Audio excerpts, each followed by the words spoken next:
preceded the fight.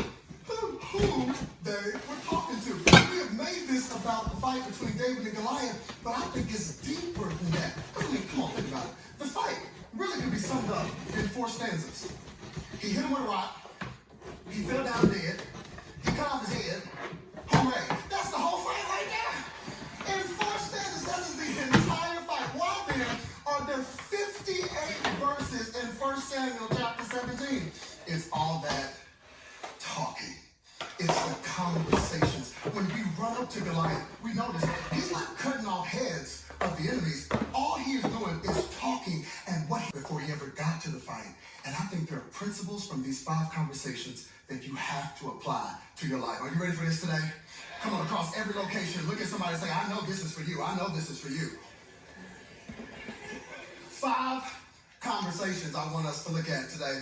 The first conversation, I call this conversation the Uber Eats conversation.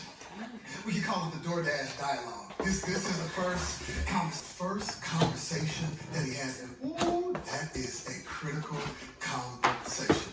It seems like it's a little bit rejects this request of his father. He is never positioned for the battle that he was ordering big things. I have learned that generally big things are always packaged in little small requests from God. Often the big doors that everybody wants God to open generally has a little bitty doorknob. And God wants to see, how can you steward the little thing? How can you steward the small thing before I ever bring you into the big thing? Imagine if David said no. He responded to an Uber Eats request from his father to go bring cheese and bread to his brothers. This was a critical conversation, especially when you consider what happened in 1 Samuel chapter 16. Oh, don't forget what happened. The prophet Samuel came to Jesse's house and said, I'm looking for the next king. Bring me all your sons. All 7 sons come out. God rejects all 7 of them. And Samuel has to ask, I don't have enough in common. Yeah, David, I guess he's out there with the field with the stinky sheep. And I love what Samuel says. It's so gangster. He says, we're not going to sit down until he comes in.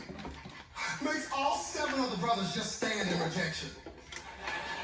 How long did they have to wait before David made it from the field into the house? All of a sudden, David walks in, and Samuel goes, you are the one. This is God's anointed. It was a destiny moment. He anoints him as king. David knows that I'm going to be king. And then he gets a request from his father. I wonder if he thought, oh, he's going to apologize for not inviting me to Samuel coming. He's going to say, I'm so sorry that I didn't deem you worthy to be the next king. That's not what he says. He says, hey, can you go take your brothers some cheese and some bread? If that was me, I would have been like, who are you talking to? Don't you know you want me to serve in the church? They should be glad I just showed up. I can't move you into what he has, fullness of their purpose. Not because they can't, but because they can't knock down a big giant. David is shorter to his brothers. At the moment he's about to take the picture, children of Israel, like he's been doing for 40 days. And he heard the same words from Goliath, but he had a completely different reaction, what caused them to be stuck in moment. Oh, I'm telling you, when you have been taught reaction, when you are tuned in to what God can do in you and through you, when you've been talking to your God, just like David did when he was out there playing the harp with those stanky sheep. He wasn't doing anything but receiving who he was. He knew who he was talking to. He drops off the border, and then all of a sudden, he has the next conversation. This is a critical conversation. He has it with the soldiers. Somebody talking, and immediately goes, what will be done for the man that defeats this giant? Don't listen to it. He hears Goliath talking, and his immediate response is, what is going to be done for the man? A vision of victory. He is not stuck in fear. He already sees himself defeating this giant. So he goes, hey, I want to know today, but God told me to tell you, you got to get a vision of victory. You got to see yourself defeating that giant. He had a vision of victory. He could already see it. And ended at 6, the coefficient of wrestling a giant. And I came to tell the scientists, I'll let you. He didn't just...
new here, what's up, what's popping, you a lovey here. Over here is a little faith, a little fitness, a little business, and a little bit of my lifestyle. If you are a returning subscriber, whistle.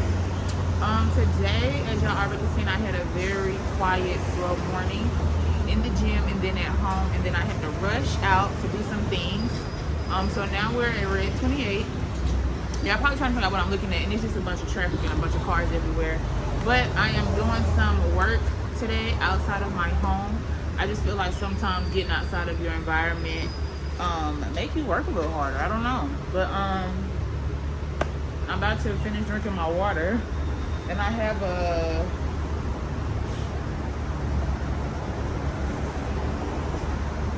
snack, a little Slim Jim that I'm about to eat real fast. And I have some trail mix that I got from Target. It's just a regular trail mix. So right now I'm studying. Well, I just finished studying a little bit, trying to understand the overactive and the underactive of the muscles. And now I'm finna get into my actual nonprofit. I need to go ahead and start writing things down for the blog. We will have a weekly blog or like a weekly newsletter. And then for my my customers, I also do something for Newly Fit. So we just kind of get everything back and running. So I am about to now work on my nonprofit stuff. I have a lot of things in my personal life that has been good. I'll tell y'all about that a little later once it happens. But yeah, let's get into it. Then later on, I have to go tutor one of my students. I got tutor. Then I have to go train at 6. And then once I finish training, I'll be done for the day. This is my second day waking up at 5 o'clock and actually getting out of bed before 6. Get into the gym before 7. I got to the gym roughly like 6:30. No later than like 6:25, I believe. So yeah, and your girl is also on her menstrual, so we're just trying to press through it all, right? But I hope everyone has a great day, and let's get into it.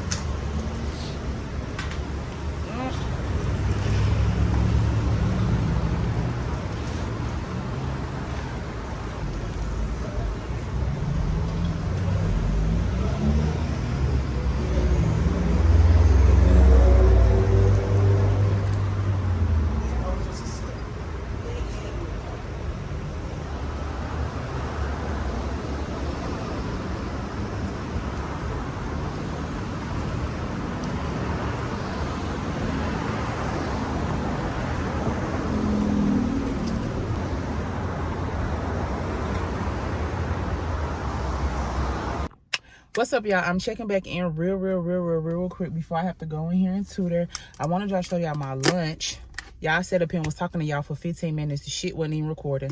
So I done already shook it up, and I just have kale, black beans, lettuce, corn, and grilled chicken. And then I have my protein power bowl, which I may have to eat later, and my cantaloupe. So I have to get in here. I'm gonna roll my windows down because it is steaming. I don't know, my eyes are swollen because I did put lashes on yesterday, so I don't know if they're red and swollen because of the glue or freaking what. But yeah, I gotta go. I'm always on the run. Ugh.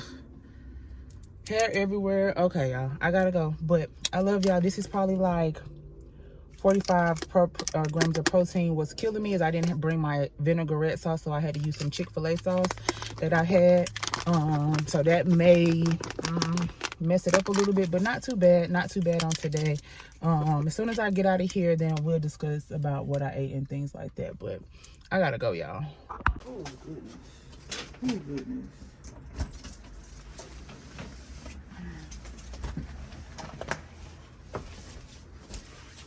Hey, home.